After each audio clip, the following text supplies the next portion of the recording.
L'imprégnation de cette famille envahissante, endeuillée par la rupture de multiples liens, l'imprégnation de scénarios pathétiques et discordants s'estompèrent. Mon attachement ambivalent au mien se dégagea de la gangue de sensations qui le recouvrait.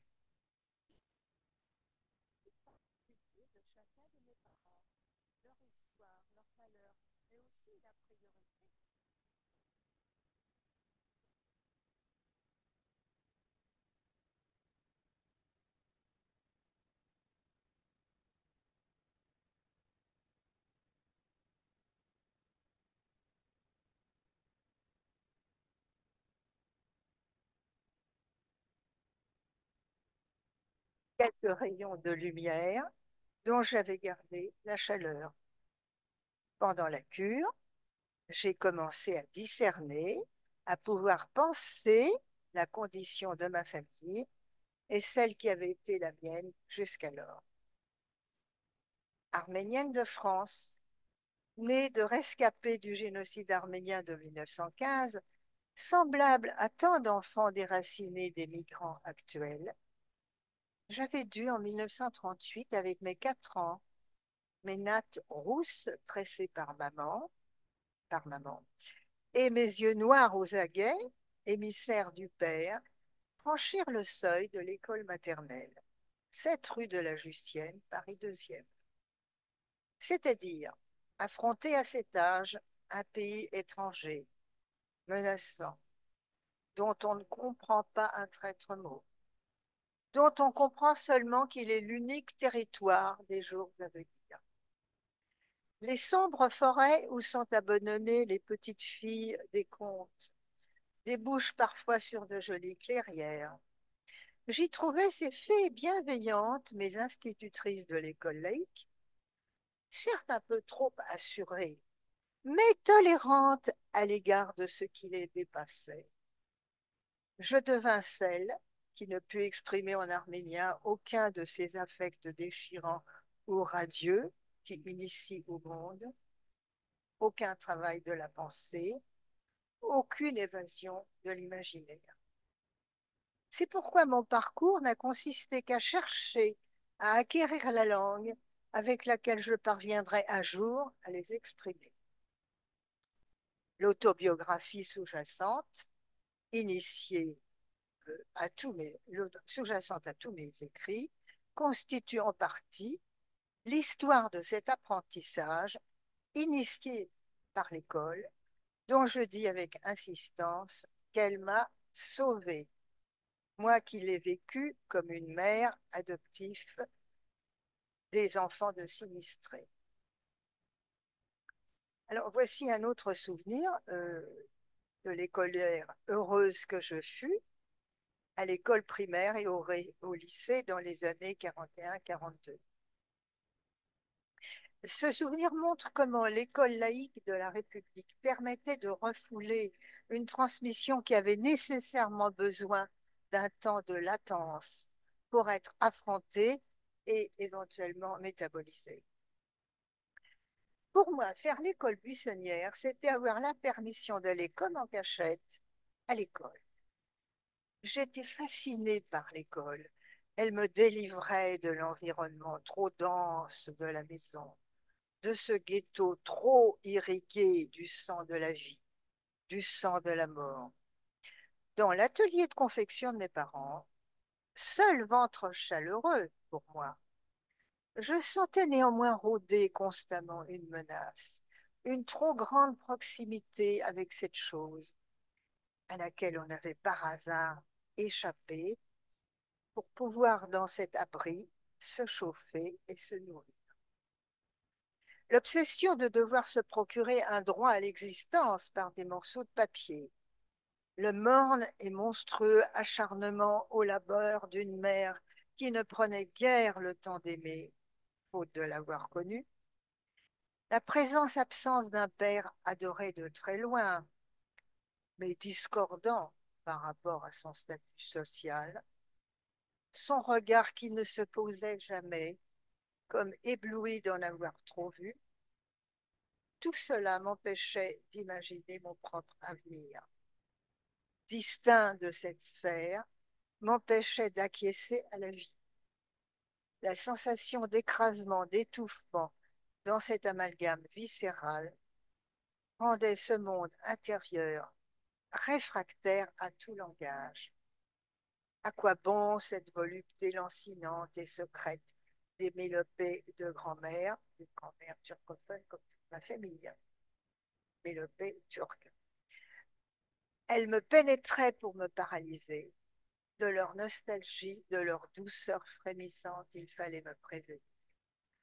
Pour apprendre les leçons du lendemain, refouler le passé et m'intéresser au quotidien, ne plus jamais rêver aux brises du Bosphore, aux champs de roses, aux yeux vifs des montagnards. À l'école, au moins, je pouvais enfin m'abandonner. Les sentiments pouvaient se dire, s'expliquer en 3 points. Certes, ces émois n'étaient pas les miens, et j'avais l'impression d'usurper la culture des autres. Mais peu importe, le raffinement et l'éthique viendraient plus tard. Il s'agissait pour l'instant de respirer. Quel soulagement c'était d'entendre des mots, de manipuler des idées qui recouvraient une réalité sans violence, une réalité clémente, banale, pour tout le monde. Bref, une réalité normale. J'étais avide de toutes les poésies, des nuages envolés de René, c'est de Chateaubriand, des séductions de Julien Sorel, des grâces de la princesse de Clèves, des... évidemment, je donnais le change malgré moi, car je jouissais de tous ces bienfaits sans jamais pouvoir témoigner de mon vif plaisir. Toute fascination exclut la réciprocité et le plaisir se vit au lieu même du mutisme de la parole tuée. Je ne souhaite pas faire ici le panégyrique de cette école que j'ai souvent nommée mère adoptive des sinistrés. Je ne l'idéalise pas en ignorant ce qu'écrivait Mona Ozouf dans l'école de la France. Elle écrit l'égalité scolaire, en réalité, était une égalité meurtrière, puisqu'elle dissimulait un génocide culturel, une égalité mensongère, puisqu'elle véhiculait sans le dire les inégalités héritées. Justement, moi à l'école, je sentais bien que ce n'était pas de moi qu'il s'agissait, mais ça me faisait du bien. Mais elle ajoutait plus loin, apprendre la France, c'était décrocher la promesse de l'échapper hors la misère, vers un monde où les enfants auront moins de mal. L'école était la seule chance pour que bougeât, si peu que ce fût, la donne, cruelle et morose du sort. Alors, voici cette partie qu'on peut commenter par toutes sortes de questions que tu peux te poser. Juste par rapport à la dernière, par exemple, par hasard pour dire mémoire, il se trouve que tous mes amis en tout cas, français, entre guillemets français, sont tous originaires de cette école. Alors, je ne comprends pas pourquoi c'est si compliqué les histoires de l'école. D'accord. Et donc, tous mes amis, d'ailleurs Hervé en fait partie, sont tous originaires de cette école et sont tous originaires de cette ascension qu'on appelait l'ascenseur social. Et bon, c'est ce que j'appelle la France d'avant, quoi. Ah, j'ai 90 ans dans 3 mois, donc voilà.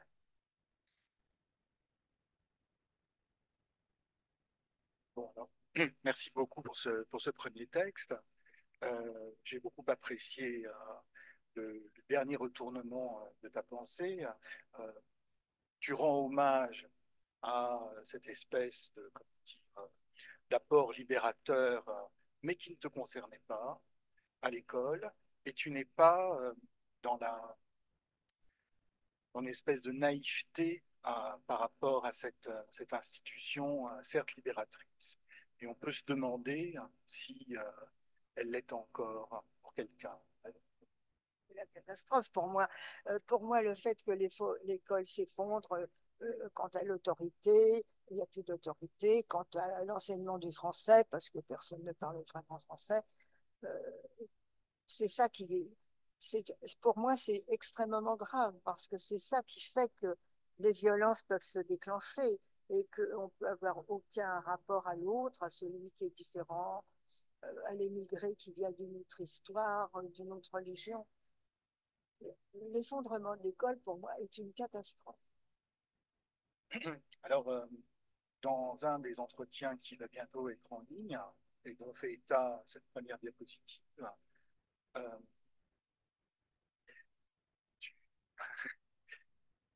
tu- j'ai oublié j'ai oublié mon idée avec cette question rhétorique. Voilà, bon, écoutez, c'est pas grave. Ah oui, je voulais dire que ouais, tu insistes sur le fait que tu peux t'adresser à des gens qui n'ont pas le même parcours, et tu as une très belle formule qui est bien, parfois des parcours très différents. Donc, moi, j'entends des gens avec une origine très différente.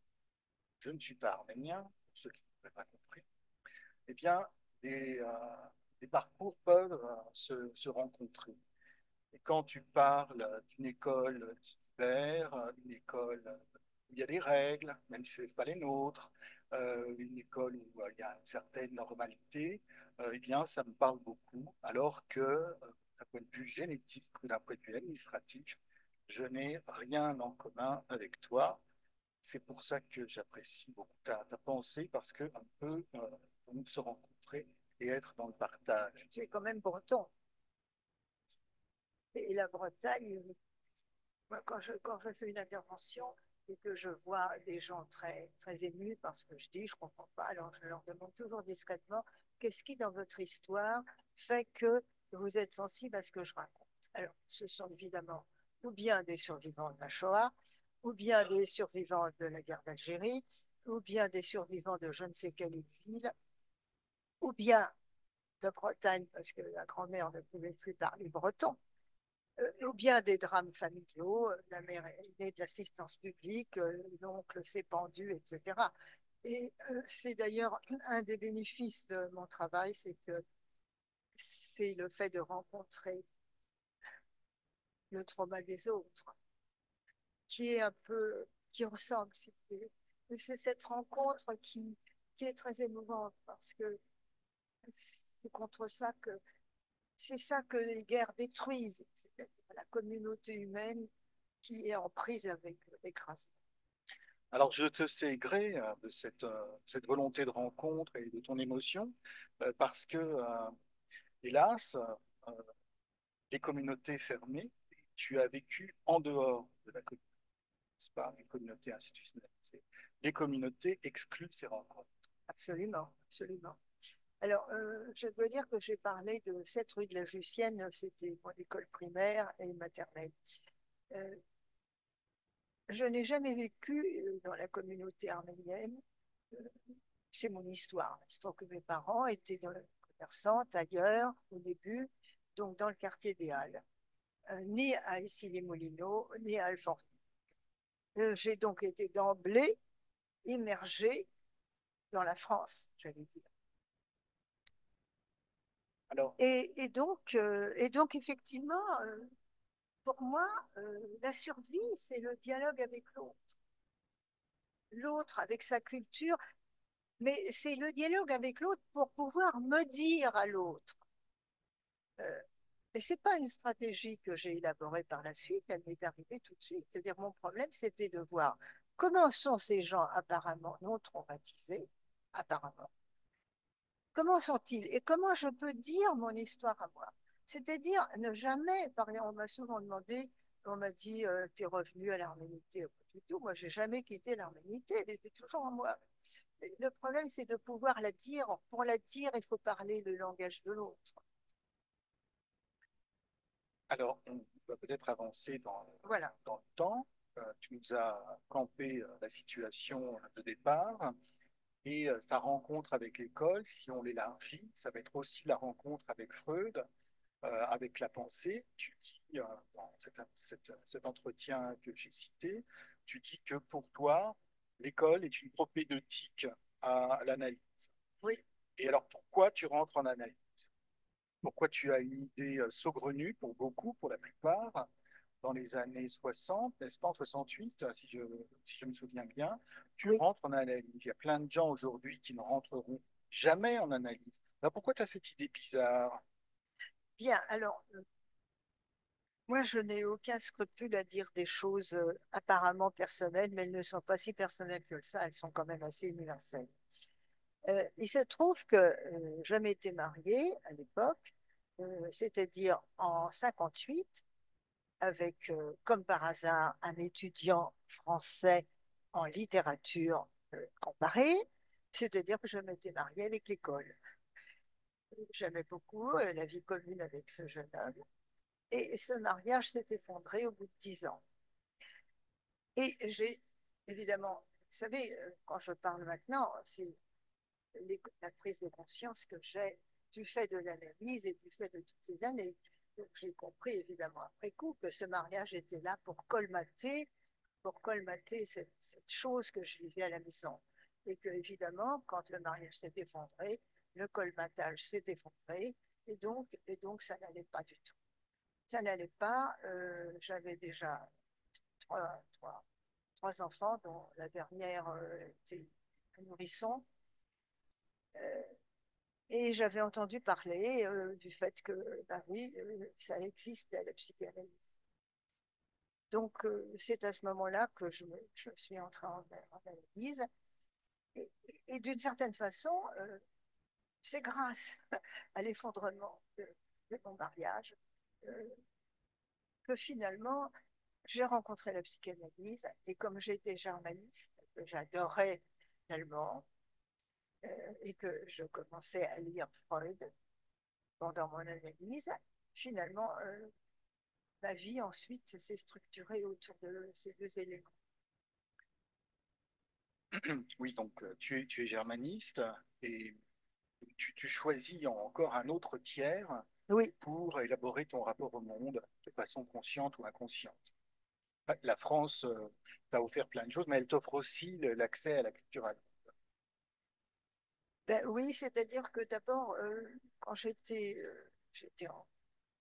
à l'école ou au lycée, euh, il fallait choisir son métier, hein. Et ma mère, surtout ma mère, comme beaucoup de mères juives, voulait que je sois dentiste ou pharmacienne ou avocate ou médecin. Euh, Moi, j'ai compris que non. Alors, qu'est-ce qu'il fallait que je fasse? Ben, mon modèle, c'était les profs. C'était les profs. Comme je n'étais pas très bonne en français, je n'ai jamais été très bonne en français, euh, je fais de mes origines évidemment, donc, et que j'aimais l'allemand, la première langue. On m'avait dit de prendre cette première langue parce que les classes d'allemand étaient d'un meilleur niveau. J'ai fait une licence d'allemand, je suis devenue prof d'allemand. Euh, Et donc, dans le cadre oui, de cette activité, tu finis par t'ennuyer, hein, oui. ce qui te ressemble assez.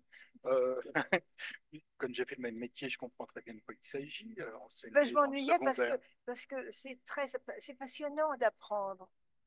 Mais si les élèves n'apprennent pas, ou apprennent mal, ou ne font pas l'effort d'apprendre, eh ben, on ne peut pas travailler.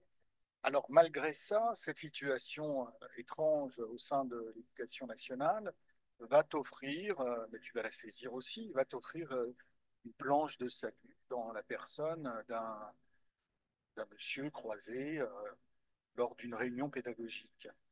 Est-ce C'est que tu... ça. Alors, je vais vous raconter là. Euh, donc, je suis dans une réunion pédagogique qui m'ennuie parce que pour moi, la pédagogie, c'est pas très important. L'appétence pour apprendre, non, parce que c'était à propos d'un enseignement audiovisuel. Pour apprendre une langue, l'appétence, ça dépend évidemment de dispositions psychiques. C'est le rapport à l'autre, c'est la curiosité. Enfin, moi, en tant que prof d'allemand, par exemple, au lycée Romain Roland à Ivry, beaucoup de mes élèves étaient d'origine très modeste, espagnole, portugaise. Elles avaient envie d'apprendre. Alors, quand vous avez des élèves comme ça, c'est passionnant. Bon. Donc, j'avise dans la... Je m'ennuie, alors j'avise qu'un monsieur, que j'étais en fait, ça se passait au lycée Montaigne, cette réunion pédagogique, et je venais d'Ivry, sur Seine, j'habitais Ivry, et je travaillais au lycée Romain Rolland d'Ivry. Je venais donc avec ma petite de chevaux, et pendant la réunion, je trouve que il y avait un homme qui me semblait intéressant parce qu'il avait l'air cultivé, intelligent et modeste. Et je lui propose de l'emmener, de le conduire avec ma voiture chez lui. Et il me dit, vous savez, je ne suis pas qu'enseignant, je traduis Freud avec mon ami d'enfance Bourguignon. Alors je dis, ah bon, vous savez, moi j'aime beaucoup lire Freud en allemand parce que ça se passait en 1970. J'ai commencé un travail analytique depuis 68. Est-ce que je peux venir vous écouter une fois? Elle m'a dit, ah oui, oui, oui, évidemment. Donc je vais à leur réunion de travail, très impressionnée, évidemment, monsieur, l'un psychiatre, psychanalyste en réunion, l'autre inspecteur d'allemand. Et puis, je viens sans doute avec, en ayant lu sans doute le texte qu'ils étaient en train de traduire, c'était la psychanalyse profane. Et j'ai dit quelques mots, enfin, j'ai participé. Et à la fin de la réunion, on m'a dit un mercredi prochain. Ah, je ne demandais rien, puis je ne pouvais même pas imaginer que je pouvais demander. Alors, j'ai compris après pourquoi ils m'ont dit ça. C'est que j'ai fait quelques remarques. Alors, évidemment, j'étais des deux bords. C'est-à-dire, je suis à la fois germaniste, donc avec le prof d'allemand germaniste qui ne connaissait rien à la psychanalyse, et je suis aussi du bord analytique. Et c'est ça, le bénéfice, la richesse d'être une diaspora. On est toujours entre plusieurs bords, mais sauf qu'il faut savoir exploiter cette richesse. Donc, à partir de là, comme j'étais prof également, j'allais donc une fois par semaine à cette traduction. Donc, je n'ai jamais traduit Freud seul, mais avec des collègues. Et je continue. Oui, Voilà. alors je vais peut-être Alors, ah oui, t'interrompre. parce Je que tu voudrais vas juste montrer ces jours-là. Tu vas que montrer tu ces jours. commandes ces photos. Ah, tout à fait. Donc c'est pratiquement la même des deux côtés. Il y en a une qui a une légende qui explique un peu qui sont les gens dont il est question. Oui. Donc vous avez ce fameux professeur d'allemand qui est aussi inspecteur d'allemand et qui t'invite à ce groupe de traduction. C'est le troisième en partant de la gauche. Voilà, ce monsieur qui est derrière, dans la photo de gauche, c'est le monsieur qui est un peu à l'arrière. Ah oui, c'est vrai, oui, c'est dans Il la a, photo de gauche. c'est celui-là, n'est-ce pas? Voilà. Et dans la photo de droite, il est à ma droite. Du centre. Voilà. Très bien. Et alors, Bourguignon, donc, c'est donc euh, dans la photo de gauche, celui qui est à ma droite. Voilà. Non. Et c'est lui. Voilà. Oui, c'était des messieurs très impressionnants. Pourquoi? Il y a une certaine élégance dans la mise qui n'a peut-être pas été conservée dans notre époque. Enfin, c'est comme ça. Euh, et donc, tu es là, tu te retrouves dans un milieu intellectuel. Oui, alors attends, alors Et, j'explique. et alors, ces photos sont postérieures au début. Voilà. Là, c'est la phase de grande institutionnalisation parce que ce qui était un atelier entre deux, trois personnes est finalement englobé dans un projet massif de publication aux presses universitaires de France, puisqu'il s'agit de préparer la publication de la traduction en français des œuvres complètes de Freud à partir du moment où ces œuvres tomberont dans le domaine public, n'est-ce pas? Et donc là, on a une photo qui en fait on a l'impression que ce sont des spécialistes. Non, mais elle a aussi un autre sens, cette photo, c'est l'institutionnalisation, la reconnaissance du travail de la petite fille de survivants de 1915, n'est-ce pas? Oui, on m'a fait remarquer d'ailleurs que j'étais la seule femme. Ah, mais ça se voit. Alors, Alors, alors voilà ce qui s'est passé. Donc, d'abord, Ces traductions que nous faisions à trois n'étaient pas seulement un atelier, ça a été publié dans une édition au PUF qu'on appelle l'édition Moutarde, qui s'appelle Résultats et des problèmes. Mais donc un jour, ce monsieur Bourguignon, très personnage très, je vous dis pour que vous sachiez, c'est le père d'Anémone. Vous savez, Anémone, l'actrice Anémone. Et il avait un côté un petit peu farfelu aussi, parce que pour dire à une personne qu'on connaît, ni d'Ève ni d'Adam, c'est-à-dire qu'il n'est que simple prof d'allemand dans un lycée, pour dire, venez, il faut qu'il soit un petit peu, voilà, j'ai été ni universitaire, ni psychanalyste, ni rien. Alors, donc, ce Bourguignon vient nous dire un jour, voilà la planche. Alors, tu vas montrer la planche dans les deux photos. Alors, la planche, non, non, c'est là-haut, là. Il est là, voilà, voilà, non, là-bas, voilà, voilà, voilà, voilà, voilà, c'est lui. Et puis là-bas, il est là. Voilà, voilà. Il m'a dit, voilà la planche, c'est psychanalyste et philosophe, veut créer des œuvres complètes de Freud. Alors voilà, il veut que nous soyons dans l'équipe éditoriale. Alors, toi, Pierre Cotet, et toi, nous et moi, Bourguignon, nous serons directeurs de publication. La planche sera directeur scientifique. Et toi, ma petite Janine, tu aimes bien la langue de Freud, tu seras responsable de l'harmonisation des traductions. Bon, voilà, d'accord. Et au moment où cette entreprise a débuté, il y a eu donc une photo au PUF qui a été publiée dans Le Monde le 25 avril. Voilà. Alors, les PUF, le directeur des PUF, c'était le monsieur qui est assis à son bureau. Et celui qui était programmateur des éditions, comment on appelle ça, éditorial, le responsable éditorial, qui était Michel Prigent, qui a joué un rôle très important dans la publication du texte de déportation de mon père. Je vous en parlerai si j'ai le temps. Alors, c'est le monsieur qui est assez corpulent à gauche. Je l'ai reconnu. Très bien. Alors, on va peut-être avancer. Donc, à partir de là, alors à partir de là, oui, alors à partir de là, il a fallu que j'aille une séance de traduction, le premier groupe, et deux séances en terminologie, et voilà les séances de travail. Alors ça, c'est dans le bureau de la planche. Et je me suis mise à mi-temps, et puis après, parce que bon, j'étais pratiquement seule à m'occuper de mes enfants, et donc j'avais aussi un service au lycée Romain Roland. Je, je crois que j'ai pris ma retraite totale en 85. Donc, ça, ce sont des documents sur ce travail de traductrice. Quelque chose qui me semble important dans ton rapport au langage, c'est que tu es sourcière. Oui, dans la traduction. Est-ce que tu peux développer?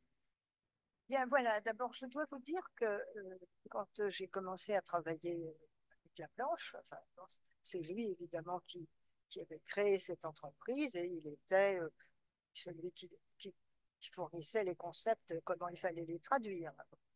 Il nous a dirigés en quelque sorte. Et je ne connaissais rien ni de sa philosophie, ni de ses articles de psychanalyste, mais j'ai remarqué que dans le travail, il respectait ce que je disais. Alors, je fais une petite parenthèse, si vous voulez, qui rejoint mon introduction. C'est que mon parcours est très exceptionnel. Je n'ai jamais rencontré, j'ai toujours rencontré de l'accueil dans mon parcours. Évidemment, ça vient peut-être du fait que je faisais un transfert, j'ai toujours fait un transfert positif sur l'école, et quand je ne suis pas contente de quelque chose, je ne le montre pas, mais je le garde en moi. Et je dirais même que je ne me suis jamais sentie exclue, alors que j'ai ressenti cette exclusion parfois chez certains Arméniens, parce que moi je venais d'un milieu d'artisans, pas cultivés, et évidemment, j'ai rencontré, et c'était très important pour moi que je rencontre ces Arméniens cultivés, tout ça, parce que c'est grâce à ça que j'ai rencontré Grigor Beledian, qui a traduit le texte de déportation de mon père. Bon, ça, c'est une Voilà, autre on affaire. va Mais avancer. je voudrais quand même dire que j'insiste sur le fait que j'ai toujours rencontré cet accueil. Et quand je travaillais, puisque tu m'as interrogé sur notre sourcière, parce que si vous voulez, chez les traducteurs, et on est ou bien sourcier ou bien cibliste. Les ciblistes sont sensibles au fait que ça soit bien en français. Les sourciers sont sensibles au fait que ça soit le plus fidèle possible de l'allemand. Et je suis une sourcière, et ça devait sans doute plaire à la planche. Et je dis toujours, sans doute qu'on s'entendait bien, on s'entendait bien. Moi, j'ai jamais. Il acceptait souvent mes interventions, et je pense que c'était pas quelqu'un de mondain là-dedans. C'était un bourguignon, vous savez qu'il était bourguignon. Il y avait un château de Pomard, là où c'est du vin. Et je pense que c'est en rapport avec l'artisanat qu'il y avait en commun avec ma famille. Et je voudrais éventuellement faire une petite hypothèse, c'est que le fait que tu sois si sensible à la fidélité et à la fidélité de la langue de source vient peut-être du fait que tu viens d'une famille qui n'était pas francophone au départ, en tout cas. Ah Hypothèse. ben oui, évidemment. Et puis, ça fonctionne toujours en moi, ça, parce que j'ai fait évidemment plusieurs fois des tentatives de faire de l'arménien, puisque mes parents étaient turcophones, mais ma mère me parlait en arménien, un arménien qui n'a pas été à l'école, donc un arménien qui ne sait pas exprimer des choses compliquées. Mais quand je lis, quand j'ai appris de temps en temps, je fais mon travail en arménien, et quand je lis la traduction de certains textes en arménien, je vois tout de suite ce qui ne peut pas être rendu, ce qui ne peut pas être rendu en français. C'est-à-dire, dans un texte que j'aurais peut-être pas le temps de lire tout à l'heure, quand je parle de mes deux activités de traductrice, c'est qu'il y a quelque chose en commun en les deux, si vous voulez. C'est que aussi bien le plaisir que la douleur, on a du mal à les traduire. Euh, on a du mal à traduire le plaisir de la langue source dans la langue étrangère, et on a du mal à traduire la souffrance qui émane de la langue source dans la langue étrangère. Alors, on a bien suivi la partie sublimation et libération via l'école française, via la psychanalyse, via la traduction collective de Freud, mais la thématique arménienne fait retour. Donc, tu l'as déjà évoqué par la rencontre avec l'école Belgian. Tu es amené à fréquenter un séminaire, celui d'Anaïk Termination, et tu rencontres des Arméniens qui, eux, ont grandi dans une espèce de continuité de l'Empire ottoman. Donc, Grigor Beledian est le symbole, et il a été élevé en arménien, en tout cas pour tout ce qui est sa formation formelle, euh, venant lui-même d'ailleurs d'une famille turcophone à l'origine. Et en 75, il y a une espèce de cristallisation de ce retour de la thématique arménienne. Donc c'est de ça qu'on va parler maintenant. Oui.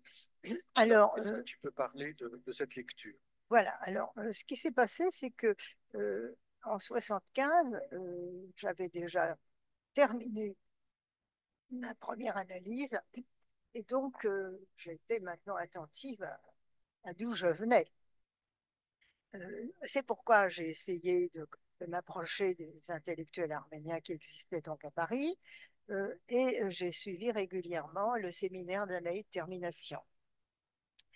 Euh, et il se trouve que, à ce moment-là, est paru le livre de Jean-Marie Carzot, euh, qui était en gros le premier livre où on a vraiment parlé en France du génocide. Cette lecture provoque ton entrée en écriture. Voilà. Et alors, moi qui n'avais jamais eu envie d'écrire, ou qui ne le pensais pas, euh, j'ai tellement été saisie par le fait que j'apprenais enfin quelle était la raison de cette atmosphère invivable que je vivais chez moi. Parce que mes parents ne se plaignaient pas. Euh, on ne me racontait pas des histoires épouvantables, mais c'était pesant. Enfin, j'ai parlé tout à l'heure de l'insouciance enfantine, j'ai jamais connu ça. Je ne l'ai connu qu'à l'école. Et donc j'ai compris que c'était à cause de ça ce que je vivais. Et subitement, j'ai eu envie d'écrire. J'ai eu envie d'écrire quelques lignes ou quelques pages pour, euh, pour expliquer en quoi c'était ce que je vivais. Alors, c'était inspiré évidemment de mon travail analytique, donc c'était un peu analytique ce que je disais. Et j'ai montré ça à 3 personnes, dont Anaïs Termination. Alors, les 2 autres devaient être, j'ai oublié leur nom, des hommes, euh, plutôt des militants, je crois. Alors, ce n'est pas différent que c'était la femme et une femme prof de fac qui m'a dit, mais oui, elle m'a dit, c'est bien ce texte, il faut le publier. Bon, alors, elle me dit, vous allez le publier au temps moderne, envoyez ça avec une lettre à Simone de Beauvoir, euh, vous qui devez être un peu féministe, envoyez-lui ce texte. Bon, alors, là encore, il fallait que je me soumette à ce devoir. Donc, j'ai écrit une lettre qu'on retrouve dans tous les livres, d'ailleurs, que je cite. C'était le 25 juin, en lui disant que si ce texte était accepté, euh, je l'enroberais dans de l'histoire, parce que j'étais déculturée. J'étais une personne sans culture arménienne, donc j'allais mettre ça dans l'histoire arménienne. 25 juin. Et le 7 juillet, Jean Pouillon, qui était du comité éditorial du Temps moderne, m'a répondu oui, oui, d'accord, allez-y. Et donc ce texte a été publié, mon premier texte, Comment peut-on être arménien? Donc en paraphrasant Comment peut être persan de Montesquieu. Comment peut-on être arménien? Mon premier texte a été publié en 1975.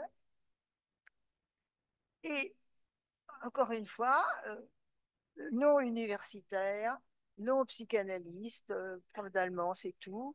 Euh, j'ai écrit d'autres textes qui ont été acceptés. Alors, Et peut-être à ce moment-là, voilà, alors peut-être qu'on peut passer au texte qui voilà. va absolument provoquer un choc Oui, psychologique oui, qui te ramène à ta famille tout en peut-être introduisant de la distance par rapport à l'histoire émotive, psychologique. C'est un manuscrit que tu découvres, dont tu connaissais l'existence, mais dont tu découvres le manuscrit de ton père chez ta mère. Ton père n'est plus, n'est-ce pas, quand oui, tu... mon père était mort en 1970.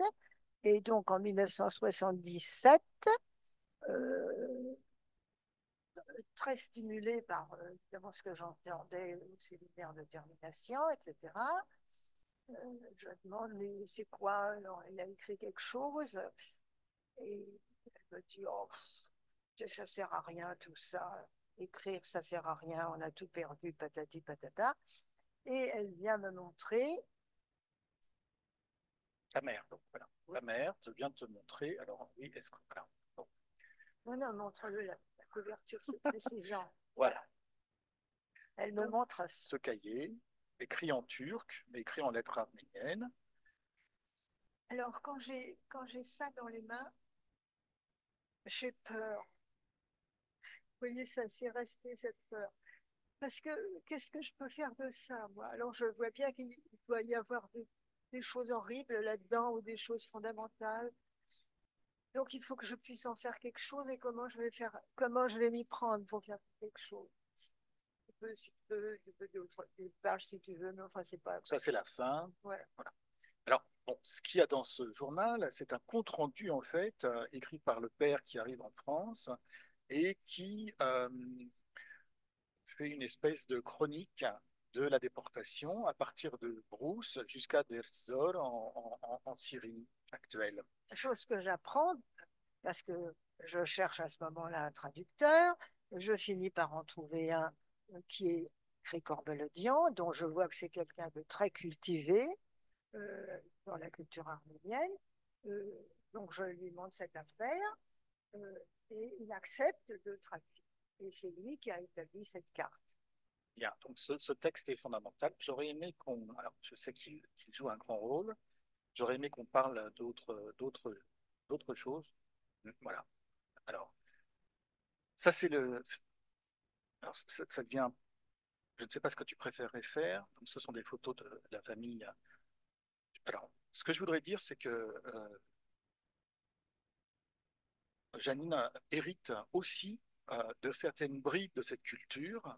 Bribes, oui, oui, c'est Donc, très important. voilà, donc par exemple, un document, c'est son abécédaire. Est-ce que tu peux parler de la façon dont tu as été initié à l'arménien?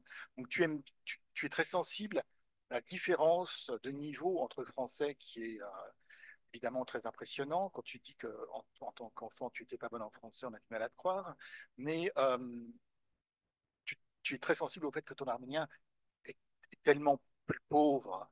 Oui, oui, Mais absolument. néanmoins, tu as été initié. Hayır, kidem halka. Voilà. Madatas şamgana pasadır. C'est pas une langue de pensée. Madatas yev skatsadas Ce n'est şamgana pas une pasadır. langue de pensée et ce n'est pas une langue dans laquelle elle peut exprimer ses émotions, quoi qu'elle vienne de le faire. Quoi qu'elle vienne de le faire, voilà. Alors, est-ce que tu peux commenter Bon, cette alors voilà. diapositive qui a l'air toute anodine? Alors voilà. Alors, pour ça, il faut que tu montres la photo de famille où il y a ma grand-mère. Très bien. Euh, il se trouve que chez moi, le texte que je vous ai lu montrait une atmosphère à la maison. J'avais une mère, il fallait travailler. Enfin, c'était le soldat de la famille, hein. C'était une femme soldat, ma mère. Bon. Et, mais ma grand-mère maternelle, celle dont je parle un petit peu quand je parle de son divan. Dans un de mes premiers textes, il y a son divan merveilleux. Ma grand-mère maternelle était une vieille femme pieuse euh, et vivait avec un de ses fils. Alors, ma grand-mère maternelle, c'est celle qui me tient bébé. Voilà, et le beau bébé, c'est Voilà. Janine. Et elle vivait avec le fils qui est à gauche, là. Voilà.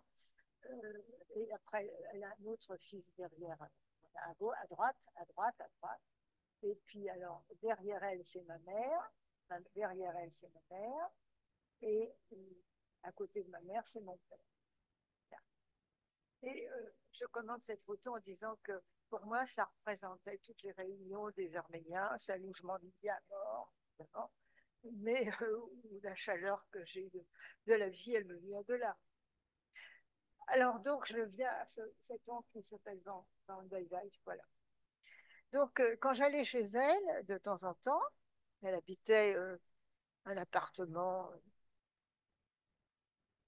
à Deuil-la-Barre. Euh, les, les WC étaient sur le palier. C'était un pauvre appartement de 2 pièces. Elle vivait avec son fils, mais elle était très propre, très propre. Et je portais toujours, il y avait des dentelles partout. Je suis toujours restée fidèle à l'artisanat de ma famille. Donc, et elle m'avait appris le Notre Père. Heimel, Bogelfinus, etc. Alors, et son fils, donc, parce que c'est au cours de l'analyse que je me suis dit, mais enfin, je viens d'une famille, elle n'était pas si déculturée que ça. Donc, si je la ressens par bribes, on mesure le catastrophe qui a dû se passer pour qu'il reste que des bribes.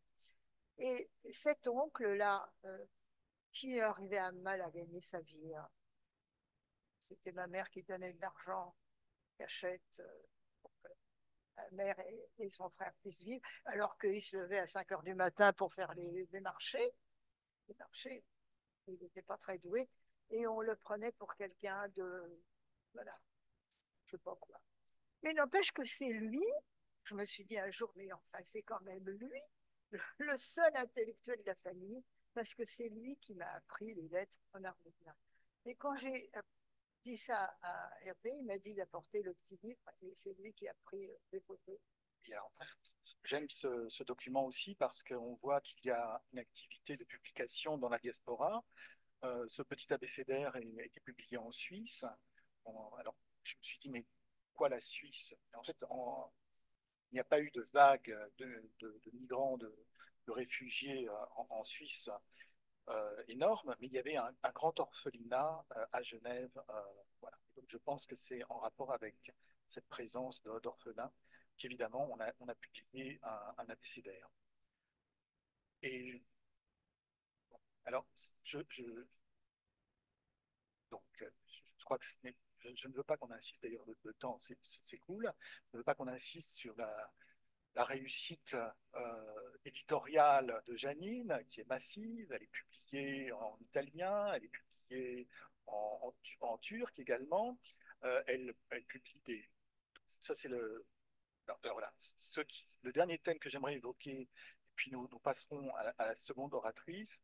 Le dernier thème que j'aimerais qu'on évoque, si tu veux bien, c'est ton rapport rétabli idéalement, ou nouvellement établi, ou recréé, ou créé avec la Turquie contemporaine. Et donc, une partie de tes textes surgissent dans le champ turc. C'est la traduction du livre précédent, du livre de l'art de génocide arménien, l'image précédente.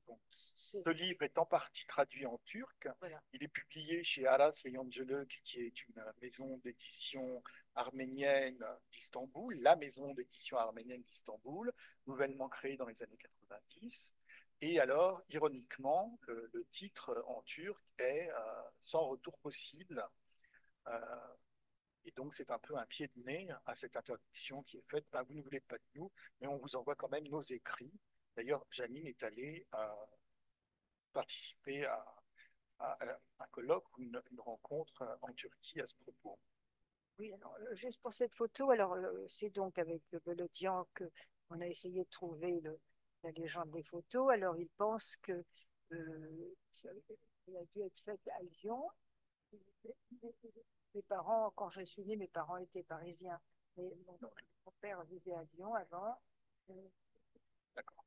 On voit un homme très élégant, porte des guêtres également, et il pose sûrement pour la photo. Et peut-être qu'il n'est pas lecteur Voilà. de ce journal, mais il veut faire bonne figure. Alors, la Alors, deuxième chose dont j'aimerais qu'on parle, et ce sera le dernier point, il y a plein de choses à dire sur le parcours de Janine, bien sûr, mais elle fait l'effort d'aller jusqu'à Brousse. Et qu'est-ce qu'elle peut retrouver là-bas? Bien, il va équiper des titres de propriété des quatre maisons, en tout cas d'une d'entre elles, euh, que sa famille possédait à Brousse, et sûrement dans l'espoir de la retrouver. Donc elle est emmenée dans l'ancien quartier arménien, dans ce qu'il en reste. Voilà une photo du quartier arménien de Brousse. Alors ce quartier, il est en mauvais état, il a perdu son statut social et elle n'a en fait rien à y retrouver. alors voilà. Euh, J'avais donc terminé les œuvres complètes de Freud.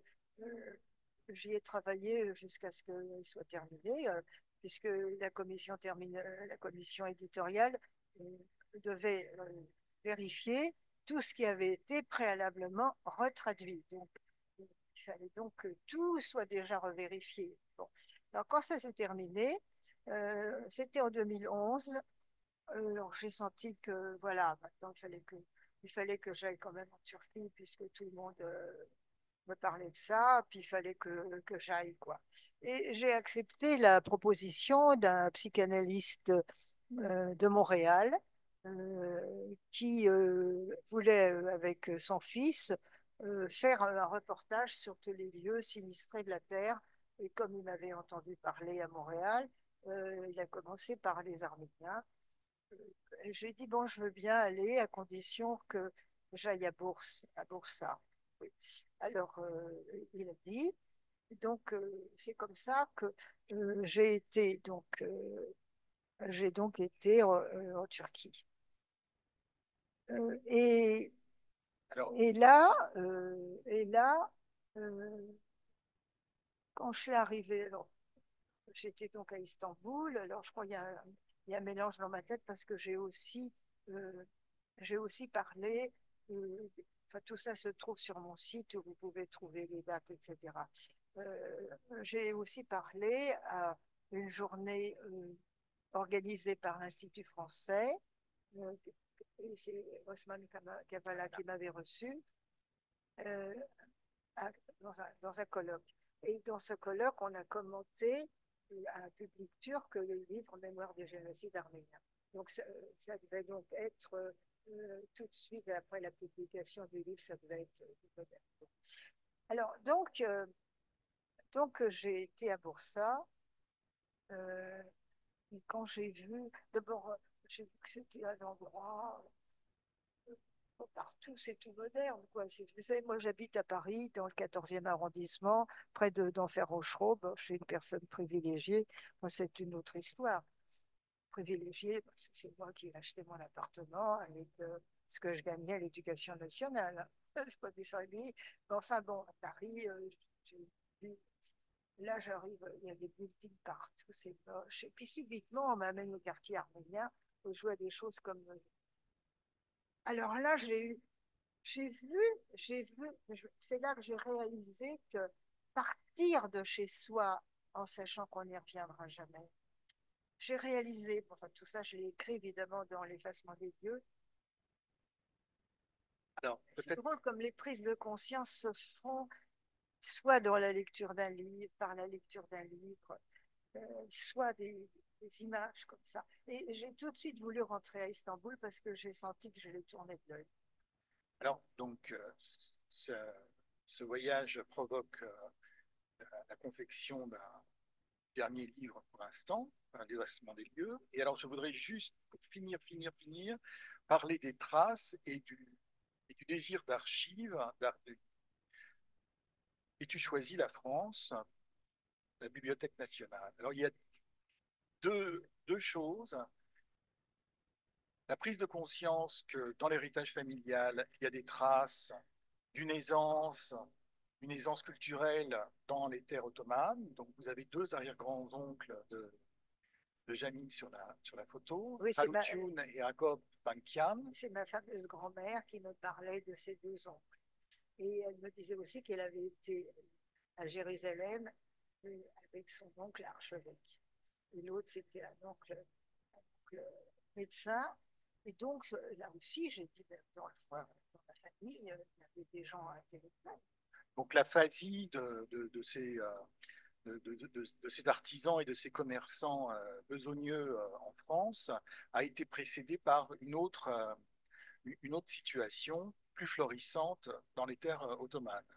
Et alors, cette aisance culturelle est symbolisée par un phylactère, donc vous voyez enluminé, très beau, Par qui, le a- fameux archevêque. qui est déposé à la Bibliothèque nationale de France. Et le deuxième document qui est déposé à la Bibliothèque nationale de France, c'est le journal ou le compte-rendu de déportation du père de Janine, avec une cérémonie de remise où participe donc Raymond Kevorkian, qui est le premier homme sur la photo, et Krikor Beledian, le fameux traducteur et commentateur qui est à la droite de Janine sur la photo. Vous pouvez écouter l'ensemble de la cérémonie qui a eu lieu en septembre 2022. Tout ça, c'est sur mon site. Voilà, et je pense que on n'a peut-être pas tout dit, vous comprenez bien, mais je pense que ça suffit pour aujourd'hui. Tu étais passionnante comme à l'accoutumée. Je te remercie.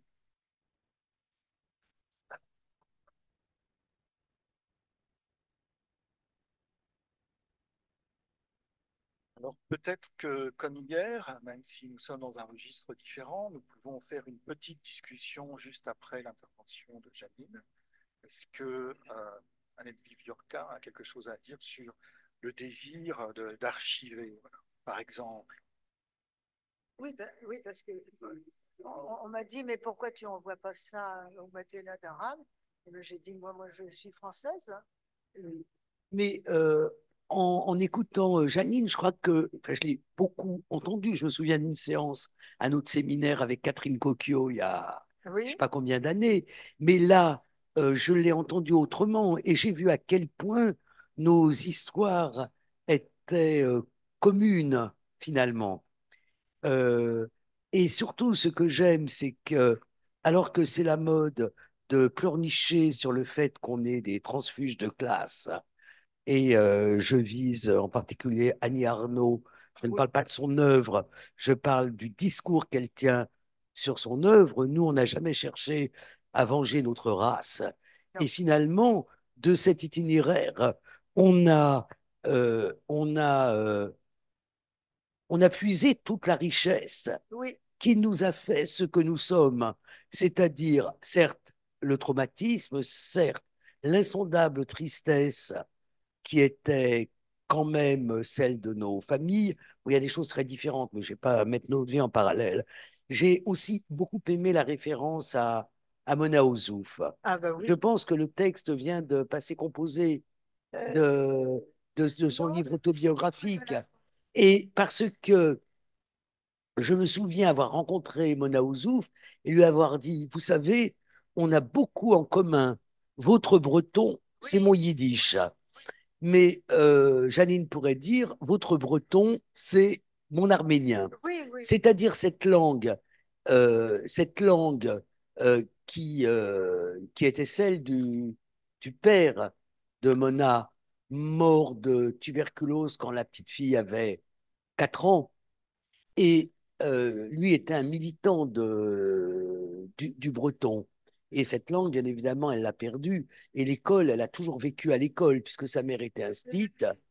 L'école de la France, Gallimard Ah oui, 1984, alors je l'ai page pas lu 21, celui-là. page Je ne l'ai 24. pas lu, mais je le lirai dès que je rentre. Mais il Ah, y c'est a passionnant. des choses en commun, et c'est vrai que moi j'avais examiné ça pour la leçon que j'ai donnée à Blois. Euh, sur ce qui nous faisait historien, mais c'est pareil. Et je voyais bien qu'il y avait à la fois les grands traumatismes collectifs, mais les traumatismes individuels. Pierre Chaunu, je suis le fils de la morte. Euh, Michel Vinocq, dont le père et le frère meurent de tuberculose, comme le père de Mona Ouzouf. Donc, il y a beaucoup de choses en commun. Alors, je ne sais pas, j'ai envie de mentionner, puisque on a vu qu'il y avait que Janine comme femme. Moi, j'ai connu, quand j'ai fait mon stage de CAPES au lycée Lamartine, Ah ce qui est oui, plus d'un ah demi-siècle, oui, bah j'ai connu Françoise Sanson. j'ai été élève moi, au lycée Le Ah bon, Marty. alors voilà. Donc, j'ai connu Françoise Sanson, qui était très amie avec Anne Misterne, Ah oui, ah voilà, oui. et qui a fait partie aussi de ces équipes qui étaient prof d'allemand, Françoise, et que j'ai retrouvé après, bien après, puisque ça a été la légataire d'Anne Stern. Anne Stern, ça a été Ah la oui, oui. C'était la psychanalyste psychanalyste, la lacanienne, première à parler de la ancienne Shoah. déportée, Oh, et celle qui a crié dans le désert, qu'il fallait prendre en considération Auschwitz, ce que les psychanalystes à l'époque ne prenaient pas du tout en considération. Alors, juste une petite remarque, qui est peut-être une remarque historienne, c'est que nous sommes autant le fruit de nos histoires individuelles que le fruit de l'époque dans laquelle ah nous bah tout vivons. à fait. Et nous avons vécu l'époque bénie Ah, qu'on tout à appelle les fait. 30 glorieuses, cette époque qui nous a permis à nous, ce qui n'était pas le cas de mes oncles et tantes, d'accéder à tout de l'école, à faire les études universitaires et à changer de groupe social par rapport à nos parents. C'est une époque qui, bien Oui, c'est l'école qui évidemment, permettait est ça. rêvée. Et c'est l'école qui permettait ça. Et mon expérience de l'école, qui est un peu différente, parce que Ah moi, je oui. n'étais pas une si bonne élève. Et en plus, je pense que ce que j'ai porté, et je le porte toujours, c'est l'étonnement. C'est-à-dire les choses que je ne comprenais pas. Et je pense que c'est un grand moteur d'être là et de Mais ne pas oui, c'est ce que j'appelle comprendre. l'appétence, justement. Voilà, et de ne pas comprendre. Voilà. Et puis l'apologie, bien évidemment, de la curiosité, parce que c'est ça qui nous meut.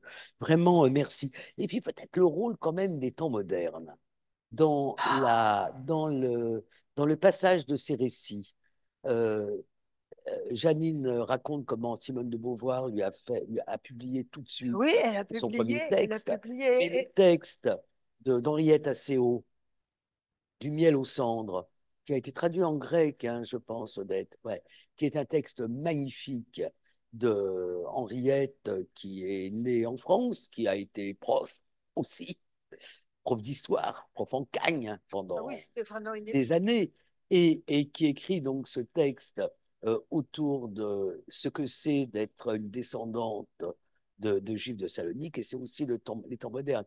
Les temps modernes ont été vraiment la revue qui a permis le passage de ces textes dans un public Oui, cultivé. oui. Mais il y aurait beaucoup à dire sur... Alors, dernière remarque, c'est que...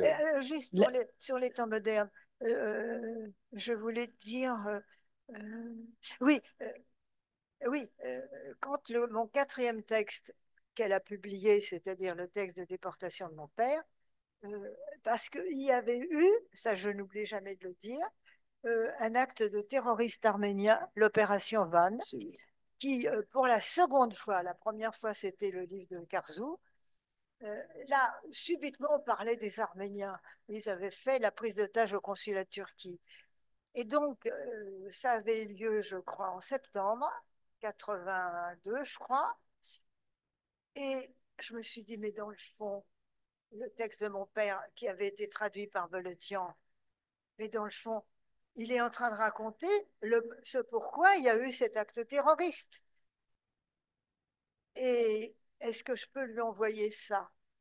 Alors j'ai demandé à Beledian s'il pouvait faire les notes et tout ça pour que ce soit possible. Une traduction. C'est formidable ce qu'il a fait parce que c'est un texte sauvage, on ne comprend rien et il explique tout dans les notes. Eh ben, je l'ai envoyé et elle l'a accepté. On m'a dit qu'elle avait trouvé que c'était un texte sauvage et elle l'a accepté. Et la dernière remarque, c'est que nos itinéraires ont plein de points Oui, en commun. oui, Mais le fait que les effets d'un génocide soient les mêmes sur les descendants des victimes, les victimes, enfin, les survivants et les descendants des victimes, ne veut pas dire que ces génocides sont historiquement semblables. non, non, Et la différence avec, on va pas se mettre à parler des différences, mais les différences sont aussi considérables. oui. Et ce n'est pas insister sur les différences qui signifierait de vouloir minorer les effets sur la culture, les survivants et les descendants des survivants. Alors, le seul point commun, c'est que les Allemands ont joué un rôle important Absolument, dans le génocide des absolument, Arméniens. absolument, absolument. Il y a des points communs, je ne dis pas qu'il n'y a pas de points communs, mais je dis qu'il y a aussi des différences et que ces différences, elles sont importantes Oui, si on veut comprendre l'histoire. je Voilà, mais voulais. merci, c'est très belle communication, vraiment, très touché. On a fait un espèce de melting pot. C'était très bien comme Bien. ça, c'était très bien. Alors, Non, alors, je voulais juste dire quelque chose sur le point victime, là, parce que tu l'as relevé, tu as bien fait. Moi, je n'ai pas hérité, effectivement, de ma famille qu'on était des victimes. J'ai horreur de cette victimisation. Simplement, j'ai dû inconsciemment hériter du fait qu'il fallait savoir se battre pour s'affirmer. Voilà. Mais je voudrais me permettre de citer Mao Tse-tung, que j'ai beaucoup fréquenté dans ma jeunesse. l'aveu, Au moment de la mort de Zhou Enlai, je crois, il dit, je ne voulais pas en chinois, je pourrais le dire en chinois, transformer la souffrance en force. Ben oui, Et je pense que c'est ce que nous avons fait. Nous n'avons pas été des victimes, nous avons eu des vies qui ont été ce qu'elles ont été, mais qui ont été extrêmement intéressantes. Et nous avons, l'une comme l'autre, de façon différente, toujours rencontré dans notre itinéraire oui. des gens Ah qui oui, nous ont aidés. Pour moi, l'itinéraire tout à fait chaotique, balagan, je dirais, d'un terme hébreu qui veut dire bordélique, en gros, l'itinéraire qui a été le mien, qui ressemble à aucun itinéraire d'universitaire, je n'ai pu le faire que parce que j'ai toujours rencontré des gens qui m'ont qui se sont intéressés à ce que je faisais Oui. et qui ont eu à cœur de m'aider. Des gens aussi différents que Annick Riegel, Uh-huh. classifiée en extrême droite, et Pierre Vidal-Naquet, plutôt de l'autre bord. Et je pense que la plainte, oui, sur les transfuges de classe, elle est insupportable. Et elle nous interdit même pratiquement de raconter comment était l'appartement de Deuil-la-Barre ou comment était l'appartement où j'ai passé mon enfance parce que on n'a pas envie on n'a pas envie de susciter la moindre Non, plainte, ça ne nous intéresse pas. non. Et on a eu beaucoup de chance, Oui, je alors pense, de vivre dans évidemment, l'époque je qu'on a dois dire vécue. que pour défendre le travail Voilà. analytique, hein, Donc merci.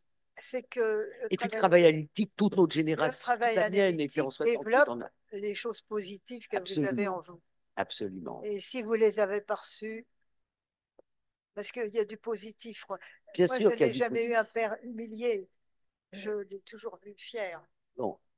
Mais surtout, et c'est incompréhensible, euh, quand on explique qu'on a pu vivre ce qui a été le cas de ma famille après la guerre dans une immense misère, Oui. mais que cette misère n'était ni affective, ni même, c'était le cas chez moi, même si personne n'avait fait d'études, ni culturelle. Donc, c'est des milieux particuliers et de ces milieux-là, on a tiré aussi Ah bah oui. probablement Oui, mais c'était beaucoup. toujours cet artisanat, cet art de savoir-faire avec le peu qu'on a. Ouais.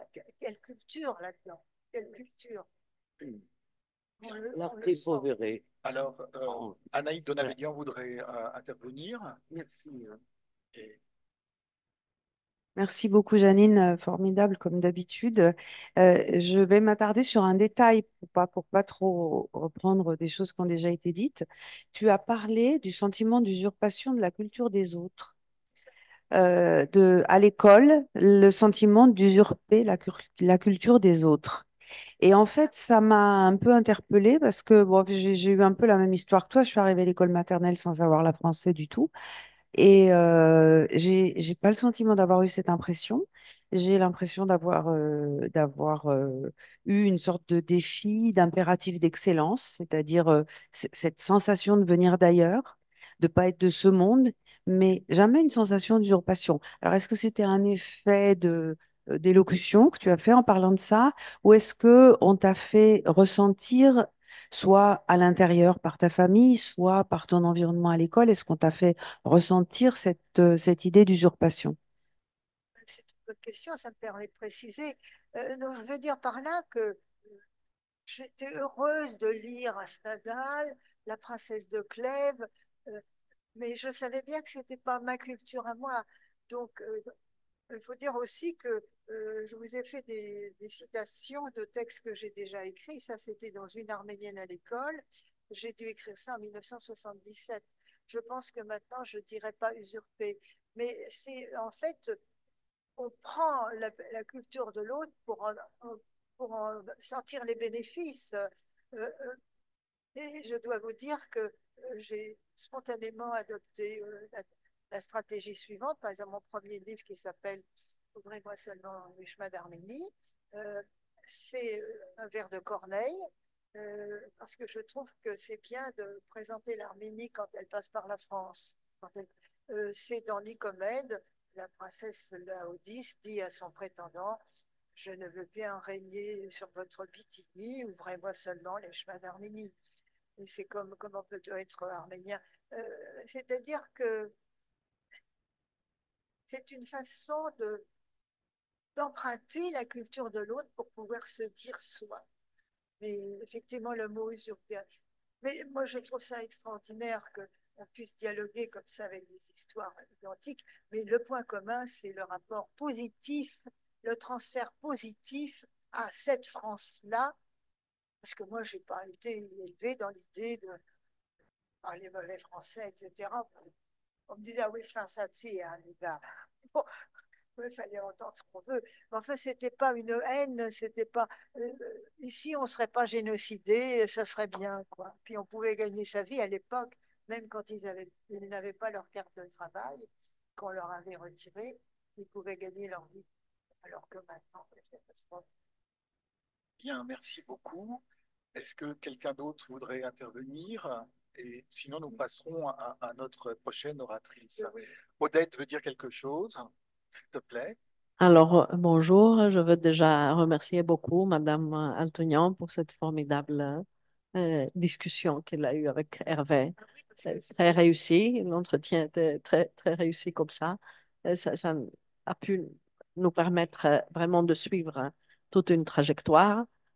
J'aurais voulu, mais un jour je saurai, un peu plus sur ce journal de ah déportation, bah oui. parce que, bon, là, vous ne pouviez pas insister plus, mais Il est sûrement, dans voilà. Vraiment le chemin d'Arménie, il est publié en entier. Ok, j'irai. Et puis dans Mémoire du génocide arménien aussi, il est publié en entier. Oui, oui. Mais bon, après, votre dialogue à vous deux est très, très fructueux et très intéressant et émouvant parce que vous êtes les produits de cette république qui pouvait vraiment intégrer et de cette culture qui pouvait vraiment, euh, où les gens pouvaient vraiment s'acculturer. Et la culture n'était pas française parce que dans l'Hexagone, la culture est francophone déjà, elle rayonne euh, partout. Et les séfarades de Salonique se sentaient acculturés dans cette culture. Et ils nous ont transmis ça sans qu'ils aient mis les pieds en France. C'était tout le Moyen-Orient aussi comme ça. Bon, le Liban, où Manouchian devient francophone et il aime Victor Hugo avant de mettre les pieds, etc. Après, je voulais dire deux mots juste parce, pour l'entre- la grande entreprise de traduire Freud.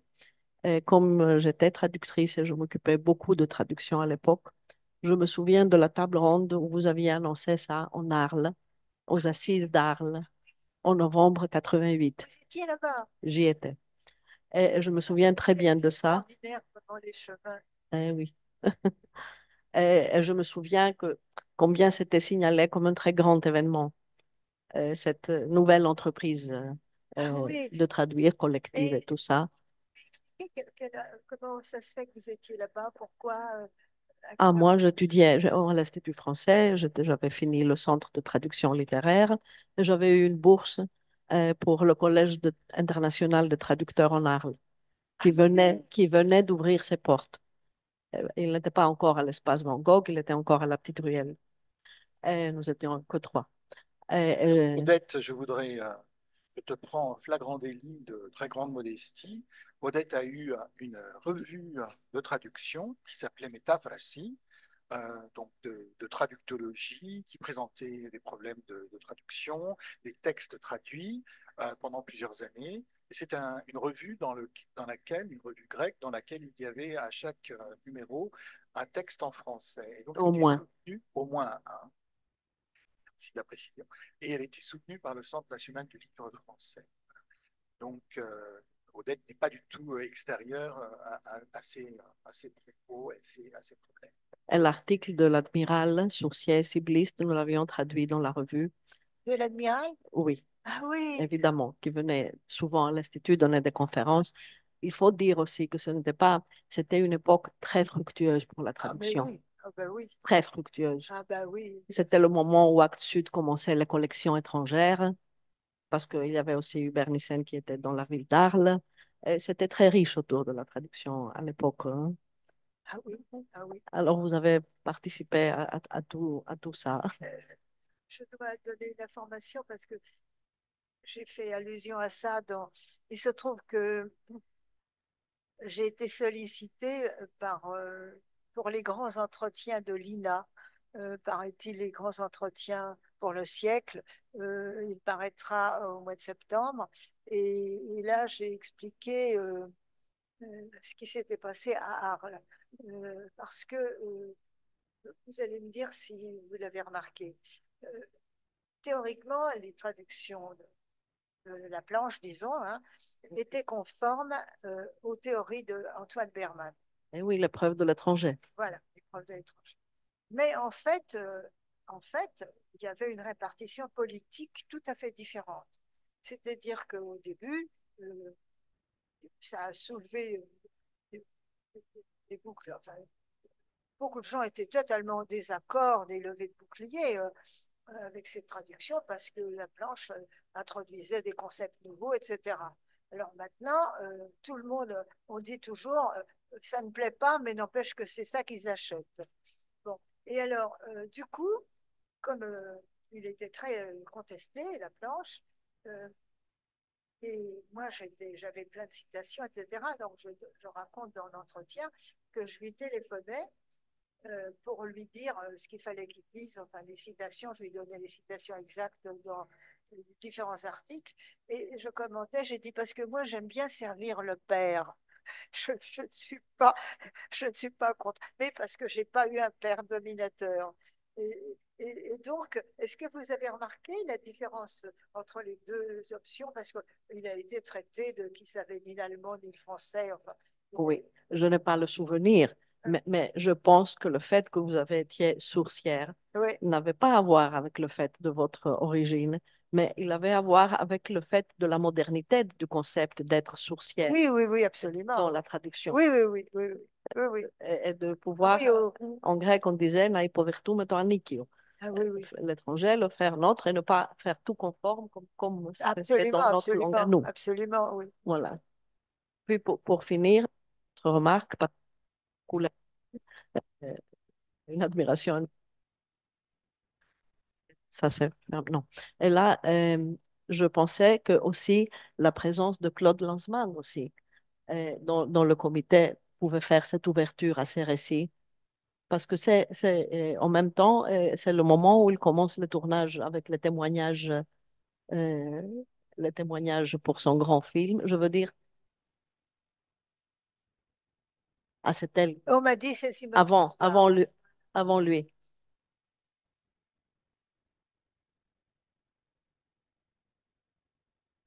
à plus tard.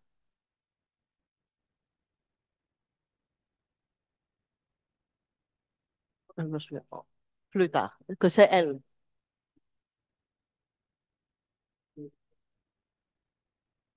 Oui,